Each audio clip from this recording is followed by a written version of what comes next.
Hey guys, welcome to another episode of All the Rumors Are True. Today we have a very special guest. This is Tiffani. Hi. Hi. Thanks for coming on. We're so you. excited to have you. Okay, so let's just get right into it. Yeah. Okay, so what is your actual title? You're a 911 operator. Yes. Is that what you call it? Yeah, I think the official is telecommunicator, police dispatch. There's a million names for it, but 911 operator, call taker. Okay, so I wanted to have you on today.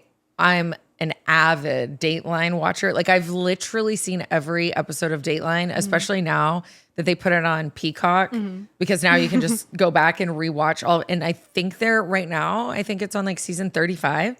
But it was something crazy. I've seen every one. Okay. So to me, I was fascinated. I know you're really good friends with a good friend of mine. And so when she told me about you, I was like, okay, I want to meet her and I want to talk to her because I'm so interested. Okay, so how did you get into what you're doing? So I kind of found me. I was actually working in hospitality for a really long time before, for probably about 6 or 7 years before.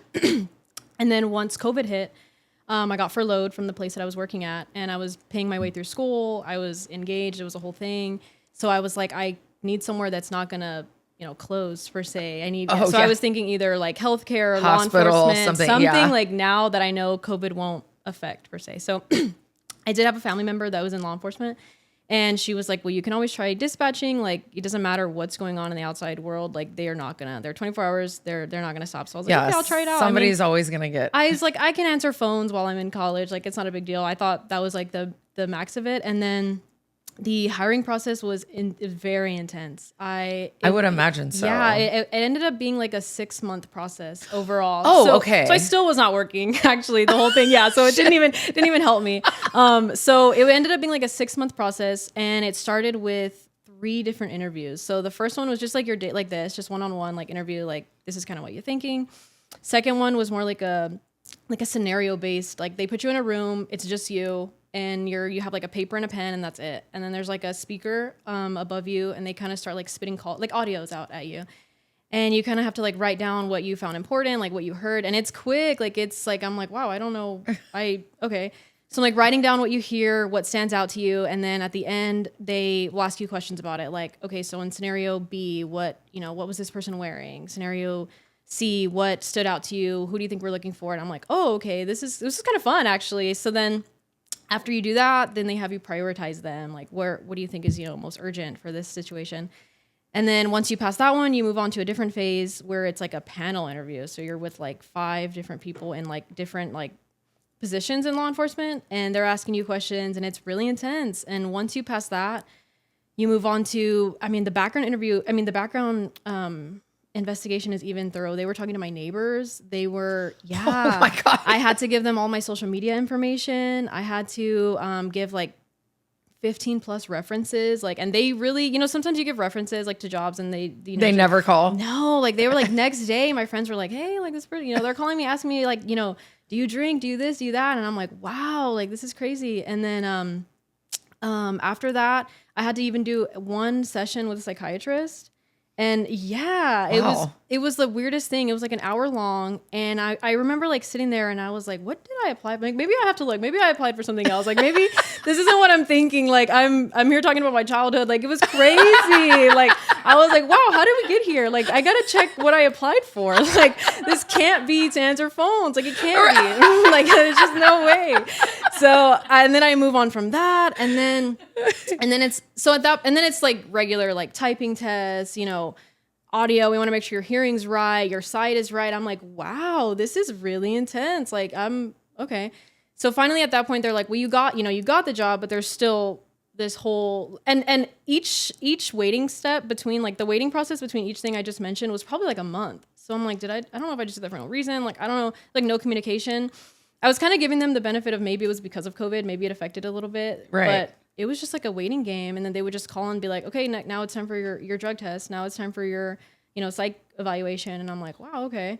And then I went into the training part. So I had to do, it was a 2-week training. At that point, at least I already knew I had the job, but still I hadn't even made it to orientation yet. It was a training of it was 2 weeks long, Monday through Friday. And same thing, kind of scenarios. You have to do like, I mean, I even worked with like little like actors that were like, you know, in crisis in front of you and kind of like how you would handle the situation. Like it was very intense. Yeah, it was pretty, yeah. By the time I even sat on with the phone, I mean, COVID was like over. Like it was, yeah, it was a lot. It was a lot. You're like, well, that was 2 years ago. So yeah, literally it was a lot, but I do really like it. Once I started it, it just, you know, I fell in love with it. Now it's already been probably about 6 years that I've been there, but. Wow.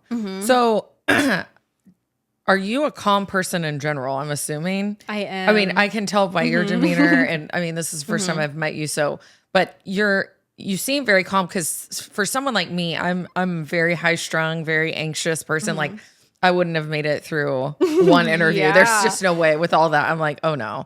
But do you stay just calm at work? I kind of do. And maybe that's what they were looking for. Maybe they make them intense on purpose, like to see if you kind of like crack. If you spook? Maybe. I don't know. I've always been pretty like a pretty calm person. The stuff doesn't really, I don't want to say affect me, but affect me too much. I kind of just will stay like that. But I think it's just, I think it's fun. I mean, I like what I do. And it's funny you mentioned like the Dateline thing, because whenever I watch like those, I feel like that's a big thing for me to stay calm, because when I watch those videos, they always play the audio. I'm like, if my audio is ever on these things, like people are going to like come at me terrible. Like, Have you ever gone to court?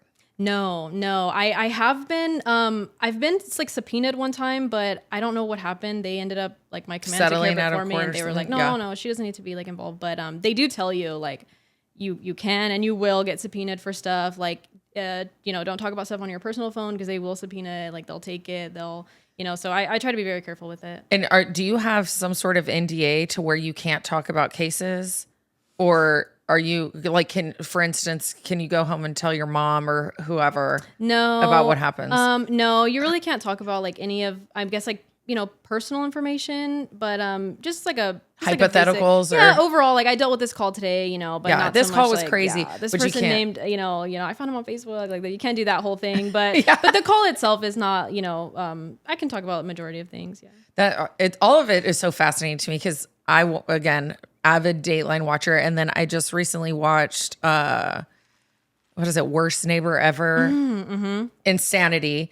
But, very good. But the call person just is always like so chill, and I'm like, well, that the one that there was a few, but one of them, you know, she ended up killing her neighbor and all that, but she had called the police like every day, you know, or called hypothetically you every day, and they're just like, okay, and then they still have to send somebody out. So you have to, no matter what, even when it's a batshit crazy person like that. Yes. I mean, there is kind of like a history of like, so if we get a call from, you know, a phone number, I can kind of like let, you know, the officers know like, hey, just so you know, we've gone out here 46 times this week. So it's probably nothing, but there's always that off chance. And does that you know, happen? Oh yeah. Yeah. That happens. It does. That's also a big thing with, just like normal disputes, custody disputes. It's a big thing. Oh, God. That's a big thing for people Yes. that really just call for documentation that they called. But either way, I mean, we have to go. But And you have to send somebody out regardless of no matter the cat's in the tree type shit. yes, yeah. See, and that to me is so wasteful of money, time, energy, and especially when it's some bullshit. I'm in a custody battle. I've been in one forever. It seems. I'm like, for me, it does, but I mean, it has been a long time. But one thing that I never did, I never called the police because I had my attorneys told me a long time ago.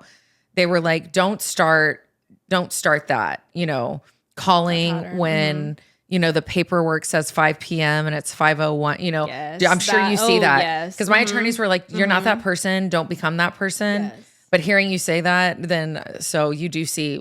Yes, that Crazy happens all the shit. time. Or even like there's some, and I mean, if you've seen like normal custody paperwork, you've seen that they can get like very, very like nitpicky. So there will be some like Sunday at 6 p.m. your time starts. Correct. But then there will be a day where, you know, Friday, and the next day's the holiday or something.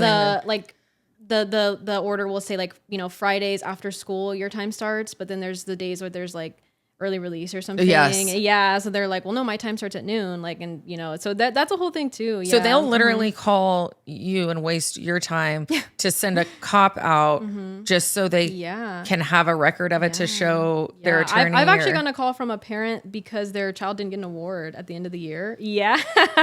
What? And you're kind of like, well, okay. I mean, What do you want? You want me to call the cops on the doctor or the teacher? Or? Yeah. And sometimes I'll try to like repeat it. So I'm like, I want to, maybe if I repeat it, it'll sound dumb to them, you know, like, I'm like, okay, just so I'm on the same page. Like you want a police officer to go to you because you didn't get, you know, your child didn't get a, you know, award. And they're like, yeah. Okay, well, hey, that's what's wrong with today's society, because everybody gets awards for just showing up. And exactly. Okay, we started on that. It's a whole thing. But how ridiculous. Okay, so I knew about, like, I knew parents are nitpicky, especially when like with the temporary orders, they probably do it too, right? Not even when it's a final order. Yeah. Because I do know people that are that nitpicky and nuts. And I'm like, somebody's getting murdered 2 miles down the road. Like, why are we wasting our manpower? Yeah. Like, that's got to be frustrating for all of y'all involved, I would imagine. It is. And that's where it comes, you know, like prioritization of the calls and stuff like that. You know, we will send someone. Sometimes, I mean, it might take longer than,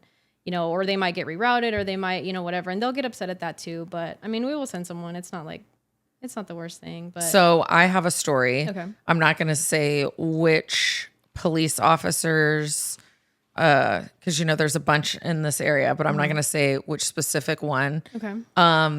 So this is the first time I'm ever talking about this on the pod. Because it was honestly beyond traumatizing for me. And also, hopefully this is a cautionary tale for anyone that watches or listens. So typically on Sunday nights, my daughter would go with her father. That's like when he would pick her up or whatever. And because he could never be accountable for a weekend, right? So it'd always be a Sunday night, whatever, which I didn't care. I was like, okay. So I was home alone.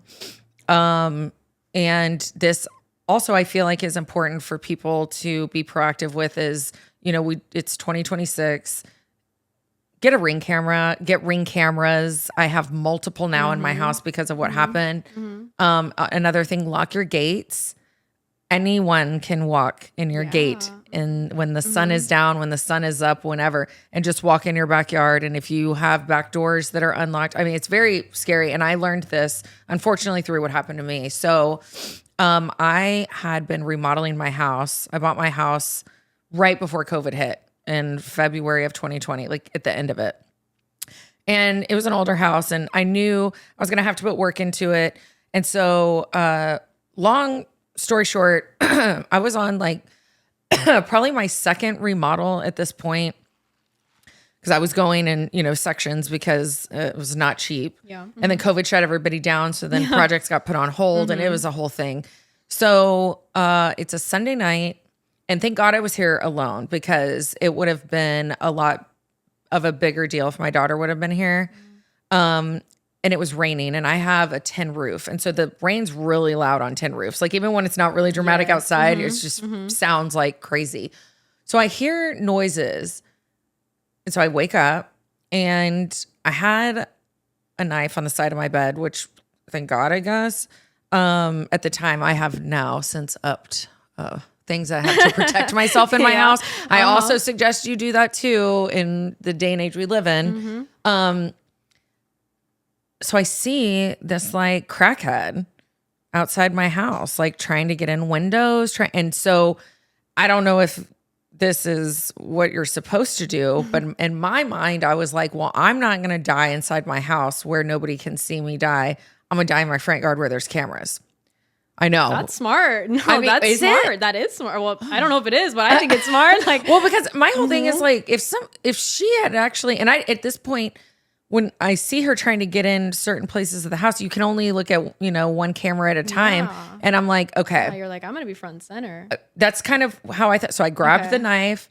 I was in a sweatshirt. There's going to be someone watching that's like, that's the wrong thing to do. Absolutely like, wrong. That sounds smart to me. I mean, I feel like it probably was the wrong thing, but I'm like, again, I'm going to give a good fight, and it's going to be outside, and it's going to be recorded. So I I'm in a sweatshirt, no panties, no bra, no shoes, like, cause that's what I was sleeping in. Ran outside and I could automatically start my car. Okay. So I automatically started it, turned the horn to go, ran out with the knife. And I was like, okay, if she gets to me before I get to the car, I can stab her. And anyway, I made it to the car and called 911, and it took 2.5 hours for someone to get here. And then when the fat fuck showed up, he was burping in my face and was like, sorry, it was shift change. And I'm like, you just fucking left Tommy's or somewhere eating tacos, you fat piece of shit. And I did tell him that. It's definitely recorded somewhere on his little fucking Go Cam or whatever. And the ring. Oh, it's recorded everywhere, girl. And I love the audacity I had. Just no underwear, panties, shoes, and I'm just cussing everybody out. Crazy woman cussing at me. Yeah. And I'm like, I would have been fucking dead while you were eating tacos. Yeah, I mean, I like lost my ever loving shit. And he was like, sorry, it was shift change. And I was like, shift change doesn't take that long. I lost my mind, hands me a piece of paper and leaves. And I was like, what?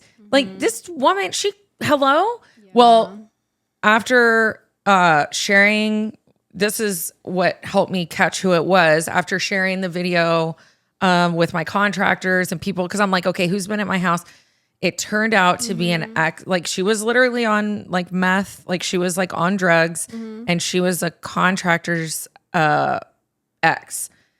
And he had gotten arrested that evening because they had some sort of like domestic dispute, which I think was like a very frequent thing that happened.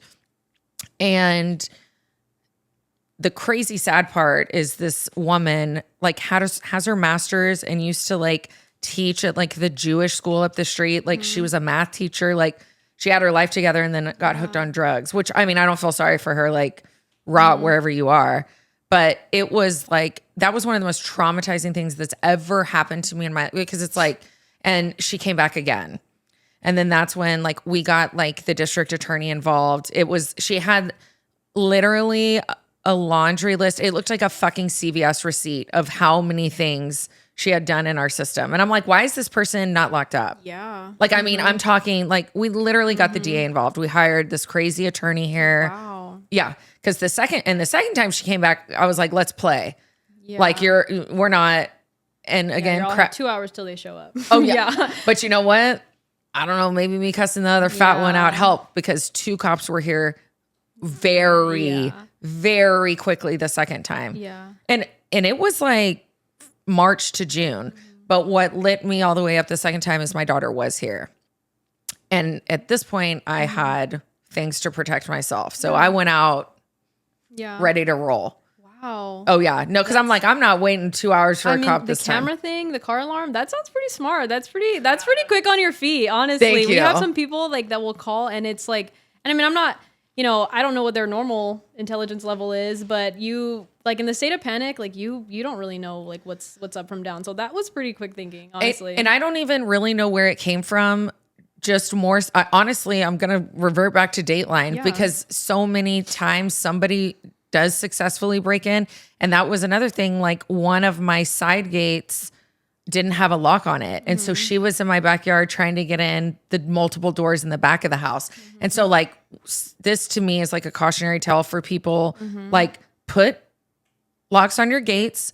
People cannot legally go into your backyard and, get security cameras and then get security things. Like I have now a whole system at my house because it's like, if somebody opens the window, it's going to trick the system. Because if you're dead asleep, and I was dead asleep the night that it happened, but I think it must have been a Dateline thing because I was like, I'm not going to die in my house. Like, because who's going to find me? Yeah. Right? Like my daughter was gone. And so it's like, and I don't live with anybody. So I just, the alarm thing. That's smart. Yeah. I've even gotten calls from people say like my neighbor's alarm literally will not stop going off. Like go look at what's going on. So I mean that's even something like you know what I mean? Like that's to me that's a sign if especially if you're getting like strangled or something crazy, you can make turn as much noise as you can. Like literally get attention. Because one of your nosy ass neighbors is gonna call. They're gonna call. Yeah, they are gonna call. You're gonna be like, if you can bank on anything, it's gonna be the people that are nosy. The nosy neighbors. You. Oh yeah. Yeah. And it's always the old and a lot of my neighbors are older and they're hella nosy. Like I had I had to get my windshield replaced, and I had like a loaner car from whatever. And my neighbor texted and was like, "Oh, did you get a new car?" And I'm like, "What the fuck?" Yeah. I've had it for 22 seconds. Like, but I mean, the noise thing I think is good because you can turn the alarm on the Ring camera or any type of camera you have. So yeah, I'm glad to know that I did something good that night. Yeah, that's pretty smart to me. And I also learned like working here with I know you mentioned like people can't go in your backyard, but as well as like if she was just like in your front yard or something, I also learned like before I guess people get arrested for trespassing, there needs to be a warning first. So you can't just like automatically come in arrest her for a trespass warning. So that's what they told me with her. And I was like, well, that's fucking bullshit. To me, it just didn't sound like legal because I was like, well, she was trying to open doors and windows. I was like, how is that just trespassing? She is trespassing, yeah. Yeah. And that's all they could ticket her for. You have to be given a warning first. But what I learned is that those signs that you see on people's yards, the one that say like no trespassing, no soliciting, that's considered a warning. So like if you have one of those and then there's someone on your yard, see, this is informative. I didn't have that prior. And it's so silly. And now it's I do. Why should I have to say like... No, why should I have to... I don't want strangers on my yard, Yeah, and especially a stranger like roaming around your backyard at fucking... Tugging on doors. 2 in the morning. Yeah, because I called 911. It was around 2, and they didn't show up till about like 4:30. And so you know what I did, which was even nuttier because I probably would have done something I probably would have run her over, honestly. But I got in my car and I just like drove around my neighborhood because I was like, if I see her, which was dumb because like, what was I going to do? But I was at least trying to get a license plate or whatever. That's smart. But I'm going to tell you what, nosy ass neighbors, their camera picked up her car, her make, her model, and her license plate. That's how we were able to track her. See, that's why like what's crazy to me is in 2026, people like the fact that you have a busy job still is wild. Cause I'm like, you should know by now, everything is being recorded. Yeah. Like no matter where you turn, you're on your phone inside the comfort of your home. You're at the gas station, you're at Chick-fil-A. I don't care where you are. You're being recorded. So it's like, if you think you're going to get away with anything, you're not. Yeah. Like, yeah. And it'll surprise you how much like your neighbors even know about like in general. Like we've done like, you know, home visits, welfare checks, whatever, and can't get a hold of someone, nobody's on the door. We've had like neighbors come out and be like, oh, it's Thursday. Like they usually leave at this time and they'll be, don't worry. Like if you come at this time, like they're here. I'm like, wow. And they're like, do you know them? No, but you know, I like they know a lot. Like I guess nosy neighbors aren't all that bad. Yeah. They're not the worst, but they're just bad when they end up on Netflix. Yeah, that one was crazy. That one, I like cried. I was like, this is that was a little too much for me. I was trying to like, you know, chill, which ironically Dateline's like my chill show. It makes no sense. I won't watch scary movies.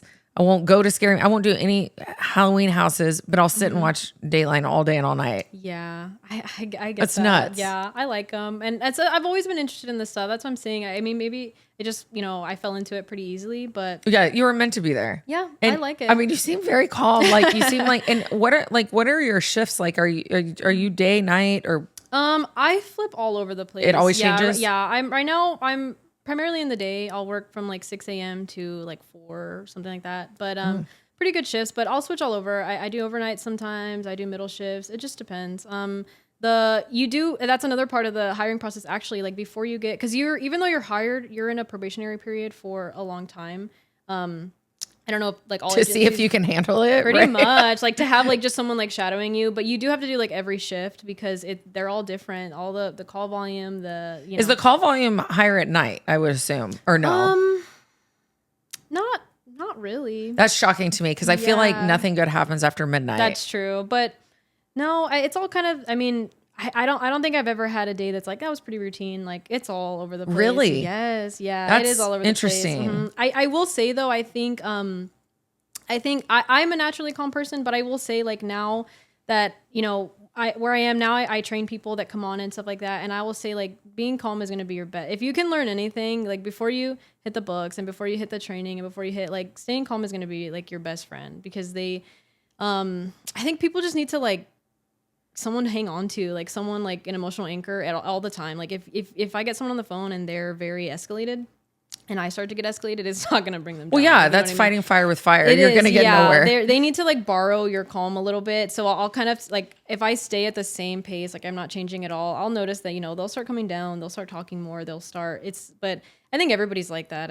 Well, yeah, I think attitude reflects a lot of things. Like if there's a time that I let something really upset me during my day, I will literally just like smile or think of something to make myself laugh to get myself out of that mood. So that makes sense. Yeah, I think. I think we're just like conditioned that way. Like even when like, even like when my son falls or something, and we'll tell people like, don't look at him, like don't let him, like don't freak out, like just let him fall, like you know what I mean? Because he'll kind of look around and he's like, okay, I guess I'm fine. Like like it's the same. It's the same with adults. Like they're kind of just like, oh, okay, I guess it's like not that big of a deal. Like I guess I'm fine. You know what I mean? I guess. Okay. And I don't know if it's gonna be fine, but if in a minute they can think it, you know what I mean? I just kind of find where they are and meet them there, and I'm like, okay, well, what can we do now? I'm not gonna like panic with them and all that, Because I'm sure you have calls about terrible things that happen to children. Does that affect you more being a parent? Not really affect me in a way that it will affect the way I handle the call, but it does. A lot of things I've dealt with do make me think of like, okay, I need to make a mental note. Like I need to teach my son this. I need to teach my son this. Like, something a lot of parents don't realize is, and it sounds silly, but if you ask your child like, hey, do you know what my name is? A lot of times they don't. Like you never really sit your child down and say like, hey, my name is whatever. But a lot of the times I've had child callers, or I've had where the child is the only point of contact. They're the only person you can talk to, and you're like, okay, you're a lost child, right? Let's start with this. What's your mom's name? Mom. Like they really don't know, you know what I mean? And that can be like, that can change. I never thought about that. Yeah. So I made sure like if my son knows anything, I'm like, it's to call 911 and it's what my name is. Like, he knows that we live by this restaurant, and that's enough. Like that's, you know what I mean? Like I think a lot of things if I can stress like to parents, it's like, there's a lot of things you might think they know, but they don't, you know what I mean? And it's easy for them to pick up on it. Like, I mean, if my son can learn the whole Paw Patrol song, I'm pretty sure he can learn, right? Like call 911 and they get it. Like they're, we don't give kids enough credit. Like they know, like I need to do something in this moment. So if they just know like, oh, call 911, that'll get them there. To learn your name, that's enough. Like that'll help us. My daughter always knew my phone number. See, like I wouldn't teach her our address because I don't know why, but that one just kind of freaked me out. You don't know who they're giving it to. Yeah, that's true. Because kids like they just say crazy shit. Yes, they do. They're on that's why I'm like, if he can just say we live, by this restaurant, that's enough for them to, at least I know. So hopefully someone's coming or someone's on the way or whatever. But as much as like their name, as much as I have had a good amount of like child callers, and the way you have to talk to them is very it's very, I don't know, I guess like tedious more than you would an adult, because you don't want to scare them to the point where they're like, oh, I'm gonna hang up now, like I'm scared, you have to really try to, and it's not as, I guess, like black and white as like, hey, are they breathing? Like, we've had people where you have to like tell a child like, hey, if you put your finger under their nose, like, is there air there? Like, that's something of like, are they breathing? But as soon as you say like, are they breathing? And they're like, no, now I'm scared. Like now I'm gonna hang up. You know what I mean? Like, they scare easily. They scare very easily. So I didn't even think about child callers because pretty much, I mean, that's and it doesn't affect me in the way of like, I'm getting upset because now I'm thinking of my son. But it's more like, wow, now I know I need to teach my son this. Well, that's good. You take a sad scenario and make it to a positive and a teaching moment. Yeah, I never thought about it that way. But also, I've never met anyone that has your job like. And again, when you see it on TV, everybody's always so calm. 911, what's your emergency? I'm just like, my dad's been shot. And you're like, okay, what's your address? Yeah. So did you hear me? Did you hear what I said? Yeah. They're not breathing. They're dead. And you're like, yeah, what's the address? Yeah. And I've had people get mad too, because I will say though, I do think something I've learned is that there's like a very thin line between being calm and like being insensitive. Like, I don't want to seem like, okay, like, it's not that I'm insensitive. I do need the information, and I'm gonna let you feel what you're gonna feel, but I do have to draw you back in and at a certain amount of time. You know what I mean? Like there's certain things I need to know, and I do know from I've called for car accidents and things, and I do know that, y'all do have to ask questions until somebody gets there. So I'm like, well, okay, this is getting drug on. And then I'm like, okay, somebody's here. And they're like, okay, someone's there. Are you sure someone's there? And then they're like, okay, bye. Yeah. And that's the thing too, like for car accidents is a good example, because like I've gotten a call from both parties, I guess, in a car accident. And one of them is like, hey, I'm sorry, I'm at, intersection of A and B, and I just ran a red light and I hit this lady. Like, I'm sorry, and he's like, good. And you're like, okay, everyone's okay. No one's injured. And then I get a call from the lady and she's and her like, neck's broken. I just ran yeah. And I'm like, is this the same accident? Like, so I don't gauge like the state of panic as like a good, like, Nueve uno. Yeah. Now, She's right? like, I have 10 seconds. Like, get somebody. Yeah. So I don't gauge like the state of panic because everyone reacts like so. Shows like a paper cut. Yeah. It's like nothing. No, I feel so. And I'm not like trying to make fun of all, but I was in a terrible car accident. Okay. Like I've had multiple surgeries from it type car accident. And then I see the ones and then they're suing because like their neck hurts. And I'm like, shut the fuck up. I'm like, I almost died. I didn't sue anybody. Like I could have easily sued the chick that hit me. She was texting and driving and ran a stop sign. Like I could have sued her into oblivion. And I'm like, well, what is that going to do? Like all this damage has already been done. Nothing happened to her. And I was like, all the damage is already done to me. But like now when I see people and they're like, oh, my Dios mío, I got hit in my neck. And I'm like, you're just trying to get some cash. You get there, it's like not even their side that they got hit. It's like not even. They're like, here's your Band-Aid. I gotta go. Yeah, we gotta go. Yeah. And the one guy's like, we don't think we need EMS. Like, when then you talk to her and she's freaking out. So people have way different ends of the scale for panic. See, I feel like that would annoy me the most about like not what you do, but like the people that get called to go out, like the police or EMS. Yes, I feel like they would be be a waste of resource for real. Like I'm like, no, like use it for the people that actually like need it. Yeah, they don't care. No, they don't care. No. They're all over the place. But the people that panic and scream, they really don't bother me. I kind of just am like, they're gonna get over it. Like just give them a second. Like I'll end up getting throw your fit. In the middle of all of this, I'll be able to like hear what I need, and then I'm like, okay, just to make sure, like, this is what I got. But actually, I think the ones that have not really affected me, but I guess stuck with me a little more were the people that are really calm in like their state of panic. That's like I've had people that are like whispering, or they're very very calm, and they'll say, like I was here, and this gun accidentally went off, and I shot my brother, whatever. But they're very calm, and I'm like, okay, wait, say it like one more time. Like, you know what I mean? That throws me for a loop every time. But panic is different in everyone. Some people, the state of shock is different in everyone. Some people don't even realize like what they're saying, or they'll start telling me like, I can always tell when someone's like in a state of shock because they start telling me things, unimportant details about their day, or like things that I'm like, wait, I don't know how we got here. Like they're jumping, like it's all over the place. They're like disassociating from what happened. Yeah, well, it's crazy. You know what's weird that you say that is when the first time that she tried to break in, I was very like stoic with it. Obviously, I ran to the car and whatever. Yeah. But it was like when it happened, I had called, the people closest to me, and then they all showed up at my house. And it was like when they got here is when I lost it. Then I started shaking, but it was like I was like very stoic and with it until I felt, I guess, okay to freak out. I don't know. Like a sense of your reality comes back. And some people get like that too. Like if they're explaining something to me, they're doing really, really good. And then I'll say like, okay, like what's your son's name? Something that's like snaps them back, and they're like it hit, you can hear it like hit them, and then that like so some people have like very little things that snap them back like into reality, and then you're like, oh, I just lost you, like you're panicking now, what I mean? Yeah, it's bad. And I know everybody handles traumatic things differently, but it's weird because I am so like anxiety ridden. I think I have always been an anxious human. The car accident is when it just went full, just absolute full throttle, because it was just like, it's still so very vivid in my mind of everything that happened. But it's like every time that something very traumatic has happened since then, I'm very calm and calm. And then it's like something happens, and then I become not hysterical, but shaking, like uncontrollable shaking.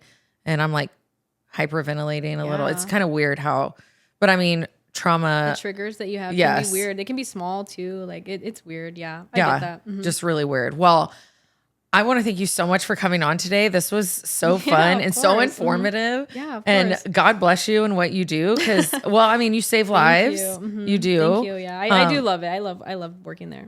I know. And I want to hear more like juicy stories off the pod. For sure. Definitely. Thank you. Yes. Okay, guys. We'll see y'all next time.